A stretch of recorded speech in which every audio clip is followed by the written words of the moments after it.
শীতের মধ্যখান, মাঘ মাস চলছে বাংলায়। চারিদিকে কুয়াশা ভরা, রাস্তাঘাট কুয়াশার অন্ধকারে ছেয়ে ঘোলাটে হয়ে গেছে। রাত 2:45টার দিকে সিলেটের তালুকদার বাড়ির গেট পেরিয়ে বাড়ির ভেতরে ঢুকলো শুভ্রদের গাড়ি। শুভ্র এই শীতেও কেমন ঘামছে সারা বেশ লক্ষ্য করলো, তবে কিছু বলল না। শুভ্র এক মুহূর্ত সারাকে হাতছাড়া করছে না। বাড়ির সবাই লক্ষ্য না করলেও শ্রাবণ বেশ লক্ষ্য করেছে। ব্যাপারটা বুঝতে তারও সমস্যা হচ্ছে। শুভ্র সারাকে রুমে নিয়ে এসে শুয়ে পড়ল। সারা ঘুমিয়ে গেল, কিন্তু শুভ্র, যার চোখ সারার ঘুমন্ত মায়াবী মুখে নিবদ্ধ। একসময় শুভ্র ঘুমিয়ে পড়ল। নতুন এক দিনের ঘোষণা হয়েছে ধরণীতে। আজ কুয়াশা নেই, সূর্যমামার তেজি আলো ছড়িয়ে পড়েছে। পাখিরা কিচিরমিচির করছে, সবাই ব্যস্ত সবার কাজে। ঘড়ির সময় সকাল 11টা 25। সারা অরুকে নিয়ে সোফায় বসে আছে।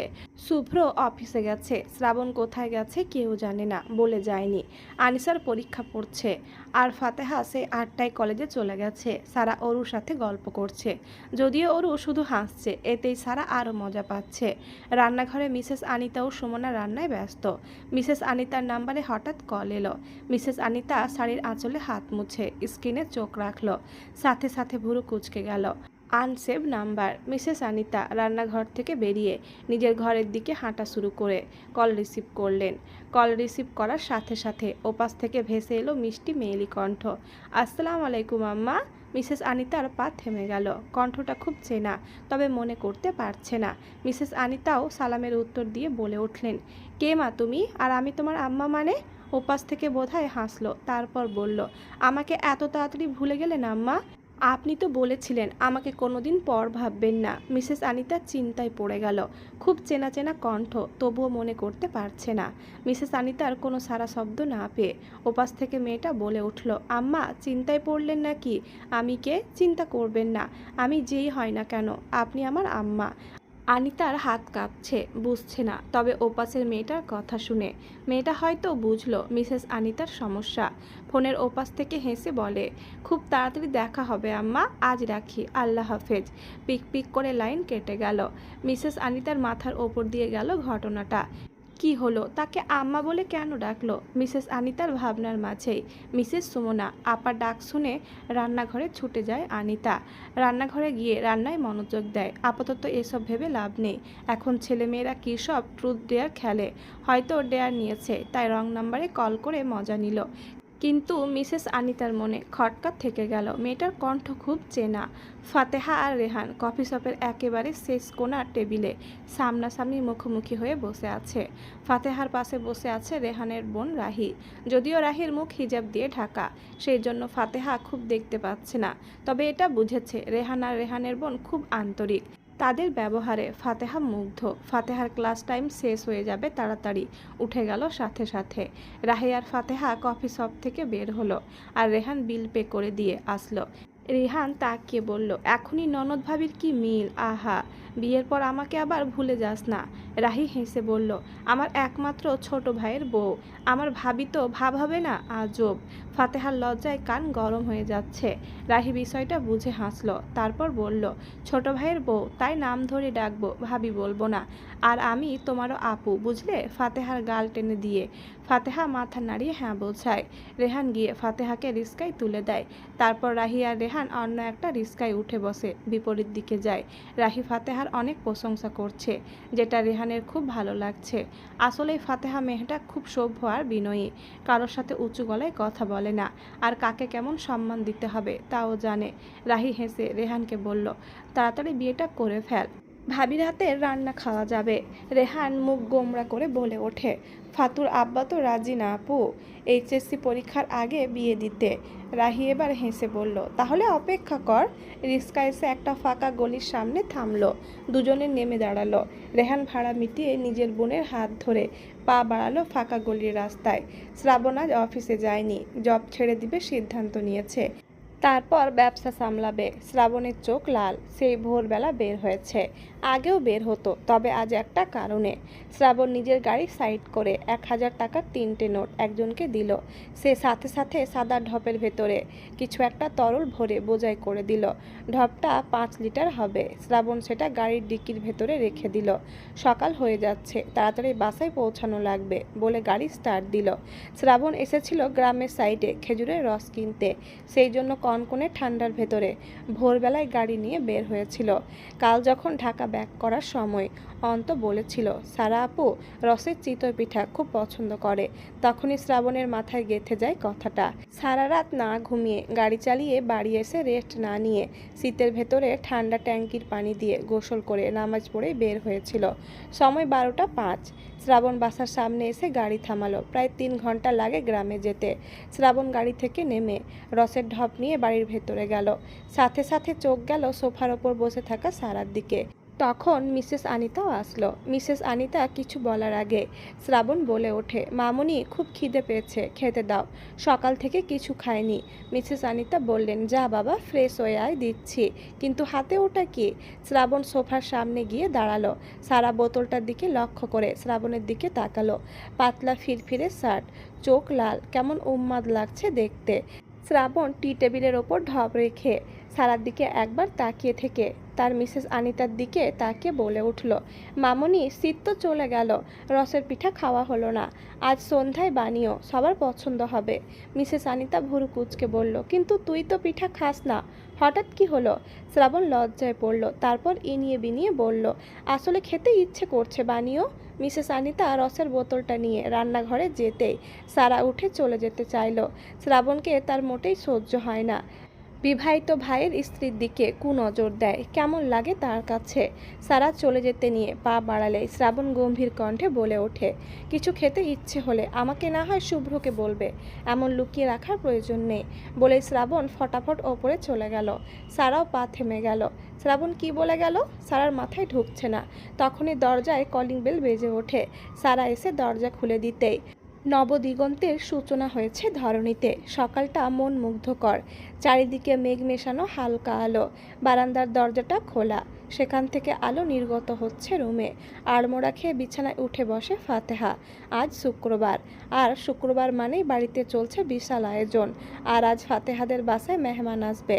ফাতিহা নিজের কোমর সমান চুলগুলো হাত খোপা করে ওড়নাটা বালিশের পাশ থেকে হাতিয়ে নিয়ে বেডসাইড টেবিল থেকে মোবাইলটা চেক করলো।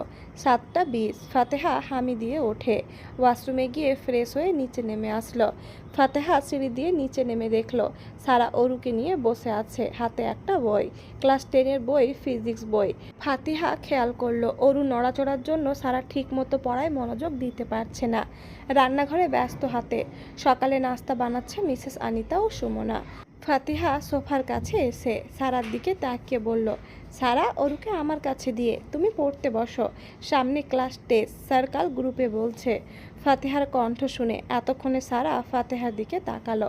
তারপর শান্ত স্নিগ্ধ কণ্ঠে বলল, আরে আপু না না, সমস্যা নেই, আমি এভাবে পড়তে পারছি, বেশি বুঝো, দাও আমাকে, আমি অরুকে নিয়ে বাইরে বাগান থেকে ঘুরে আসি, তুমি তার ভেতরে পড়া কমপ্লিট করে নাও। থাক আপু। ফাতেহা সারার কোনো কথা না শুনে অরুকে কোলে তুলে নিল। অরু বেশ বড় হচ্ছে। বেগত্তা সারা ওপরে চলে গেল বই নিয়ে। উদ্দেশ্য পড়ার টেবিল। কালকে ক্লাস টেস্ট শুরু। সারার বই শেষ হয়নি। যেগুলো টেস্ট নেবে সারা একটুও শেষ করেনি। এখন মন দিয়ে পড়া লাগবে। সারা ওপরে উঠে শুভ্র রুমের দরজার সামনে দাঁড়ালো। তারপর একটা বড় দম নিয়ে দরজা ধাক্কালো। সাথে সাথে দরজা খুলে গেল। পুরো রুম জুড়ে অন্ধকার। সারা অন্ধকার হাতিয়ে সুইচ খুঁজে লাইট জ্বালালো।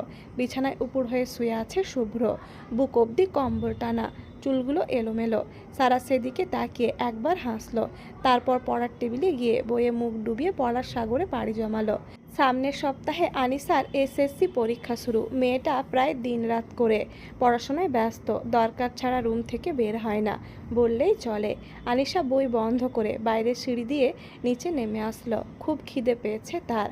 ফজরের নামাজ পড়ে পর্যন্ত পড়ায় মগ্ন ছিল সে। আনিসা নিচে এসে রান্নাঘরের সামনে এসে দাঁড়ালো। পুরো ডাইনিং রুম ফাঁকা। আনিসা উকি মেরে দেখলো মিসেস সুমনা কি কাটছেন আর মিসেস আনিতা পানি গরম করছেন। আনিসা মৃদু স্বরে ডেকে ডেকে উঠল, আম্মু অনেক খিদে লেগেছে, খেতে দাও।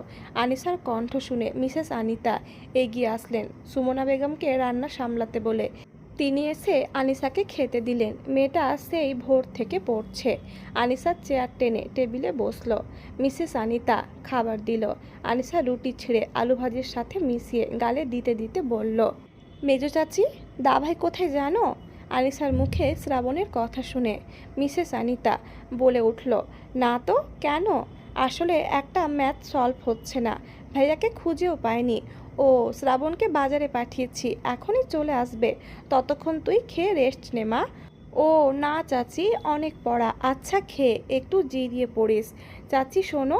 মিসেস আনিতা রান্নাঘরের দিকে যাচ্ছিল। আনিসার কথা শুনে পিছু ঘরে বলে উঠলেন, কিছু বলবি? মেজো আপু কই? ও দেখ বাইরে অরুকে নিয়ে ঘুরে বেড়াচ্ছে। কেন? না এমনি, আমিও বাইরে যাচ্ছি। আনিসা তাড়াতাড়ি খেয়ে বাইরে চলে এলো। মিসেস আনিতাও হাসি মুখে রান্নাঘরে চলে গেল। ফারুক তালুকদার আর আনিস তালুকদার ইন্ডিয়াতে এসে তাদের বিজনেসের মেন কালপ্রিটকে পেলেন, এখানকার শাখার ম্যানেজারকে। তাকে বের করে দিলেন চাকরি থেকে। আনিস তালুকদার অফিসের সব কাজ সবাইকে বুঝিয়ে দিলেন। ফারুক তালুকদার চিন্তামুক্ত। ফারুক তালুকদার সিদ্ধান্ত নিলেন ছেলে মেয়েদের জন্য কিছু কেনাকাটা করে 2-1 দিনের মাঝে দেশে ব্যাক করবেন। আনিস তালুকদারও মত দিল ভাইয়ের কথায়। ফোনের ভাইব্রেশনের শুভ্রর ঘুম ভেঙে গেল।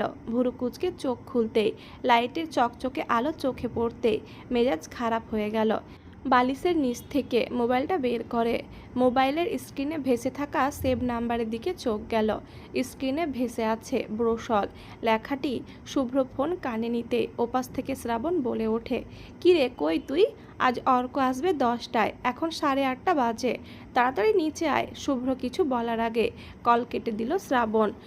শুভ্র শ্রাবণের সেভ করা নামের দিকে তাকিয়ে হাসল।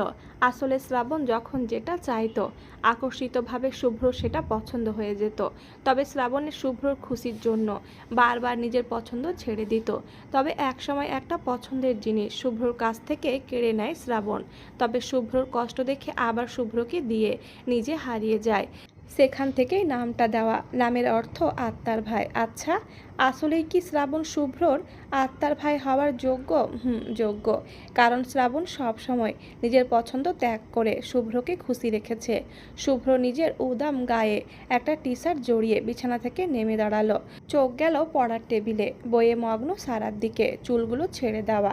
আর একটু বড় হলে মেঝেতে নুয়ে পড়বে। শুভ্র সেদিকে আর না তাকিয়ে তোয়ালে নিয়ে ওয়াশরুমে চলে গেল। ওয়াশরুম থেকে ফ্রেশ হয়ে বেরিয়ে ড্রেস চেঞ্জ করলো। কালো শার্ট আর কালো প্যান্ট, হাতে কালো ফিতের দামি ঘড়ি বেঁধে আয়নায় চুল ঠিক করতে করতে বলে উঠল, পিচ্চি পাখি, আড়ে আড়ে না তাকিয়ে পুরোপুরি ঘুরে তাকাও। শুভ্রর কথায় সারা লজ্জায় পড়ে গেল। শুভ্র ঘুম থেকে ওঠার পর থেকে সারা বইয়ের মধ্যে মুখ রেখে শুভ্রর চাল চলন দেখছিল আর চোখে। শুভ্র সারা লজ্জা পাওয়া দেখে বলে ওঠে, পিচ্চি পাখি, কিছু তো খাওয়া হয়নি, নিচে চলো, খেয়ে এসে পড়বা। সারা মিনমিনিয়ে বলল, আমি সকালে নুডলস খেয়েছি, এখন খাবো না, আপনি গিয়ে খেয়ে নিন। শুভ্র সারার কথা শুনে আর কিছু বলল না, কারণ সে জানে ইদানিং সারা জেদ হয়েছে খুব। যা না বলে তার হ্যাঁ হয় না। তাই শুভ্র একটা দীর্ঘ শ্বাস ফেলে বিছানা থেকে ফোনটা তুলে পকেটে পুড়তে পুড়তে বলে, কোথায় যাচ্ছি জিজ্ঞেস করলে না তো? সারা বই থেকে চোখ সরিয়ে পিছু ঘুরে শুভ্রকে ভালো করে পরখ করে বলে উঠল, আপনি যেখানেই যান না কেন যাওয়ার আগে আমাকে বলে যান, তাই আর জিজ্ঞাসা করলাম না। খুব বুদ্ধি হয়ে গেছে তো, তার মানে বড় হচ্ছ দিন দিন। কোথায় যাচ্ছেন এবার বলেন? আমার ছোটবেলার এক ফ্রেন্ড অর্ক 8 বছর আগে বিদেশ চলে গেছিল পরিবারের সাথে। ওর পরিবার দেশে এসেছে বেশ কয়েক বছর আগে, কিন্তু ও 1 সপ্তাহ আগে ফিরল, তাই আজ এখানে আসবে। সারা শান্ত কণ্ঠে বলল, আপনি একা নিতে যাচ্ছেন? শুভ্র হাতে ঘড়ির দিকে তাকিয়ে তাড়াহুড়ো করে বেরোতে বেরোতে বলে উঠল, পিচ্চি পাখি, টাইম নেই, আমি আর শ্রাবণ যাচ্ছি। কাবার্ডে শপিং ব্যাগ আছে, সেটা খুলে দেখো। আমি গেলাম। সারা কিছু বলার সুযোগ পেল না। তার আগে শুভ্র রুম থেকে বেরিয়ে গেল। শুভ্র নিচে এসে দেখে সবাই ডাইনিং টেবিলে বসে আছে। মিসেস আনিতা খাবার বেড়ে দিচ্ছে। মিসেস সুমনা সিঁড়ির পাশে অরুকে নিয়ে হাঁটাহাঁটি করছেন। শুভ্র গিয়ে অরুকে কোলে নিয়ে কয়েকটা চুমু খেলো। অরুও নিজের বাবার চেনা মুখটা দেখে হেসে উঠল। শুভ্র অরুকে কোলে নিয়ে খেতে বসলো। 10 মিনিটে খাওয়া শেষ করে অরুকে মিসেস সুমনার কাছে দিয়ে বেসিনে হাত ধোয়ার জন্য এগিয়ে গিয়ে মিসেস আনিতাকে উদ্দেশ্য করে বলে উঠল, আম্মু আজ অর্ক আসছে, কিন্তু জানো তো? মিসেস আনিতা সাবলীলভাবে বলে ওঠে, জানি। ছেলেটার পছন্দের সব রান্না করছে এখন। শুভ্র হাত ধুয়ে টিস্যু দিয়ে হাত মুছে শ্রাবণের সাথে বেরিয়ে গেল অর্ককে নিয়ে আসতে। যদিও অর্ক একাই চলে আসতো, তবুও এতদিন পর চিনতে সমস্যা হচ্ছে। প্রত্যেকবারের মতো শুভ্র ড্রাইভিং সিটে বসলো আর শ্রাবণ পাশের সিটে। শুভ্র গাড়ির স্টিয়ারিং ঘুরিয়ে গাড়ি স্টার্ট দিল। গন্তব্য অর্ককে বাস স্ট্যান্ড থেকে নিয়ে আসা। রাহি সকাল থেকে গোছাচ্ছে। রেহান জিজ্ঞেস করতেই রাহি বলল, আজকেও হসপিটালে যেতে হবে তাকে। রাহি বর্তমানে হসপিটালে জব করে। রেহান বাইক বের করলো নিজের বোনকে এগিয়ে দেওয়ার জন্য, কিন্তু রাহি নিষেধ করে রিক্সায় উঠে চলে গেল। রাহির আজ কোনো কাজ নেই, তবে আজ একজনের সাথে তার দেখা করতে হবে। আসল কিছু সত্য বের করার জন্য তাকে একটু দৌড়াতে হবে। এগুলা রিহান জানলে রাগ করবে, তাই তাকে বলেনি। রিক্সা এসে থামে একটা ক্লিনিকের সামনে। রাহি রিক্সা থেকে নেমে ভাড়া মিটিয়ে দিয়ে কোথায় থেকে একটা মেয়ে দৌড়ে এসে রাহিকে বলে ওঠে,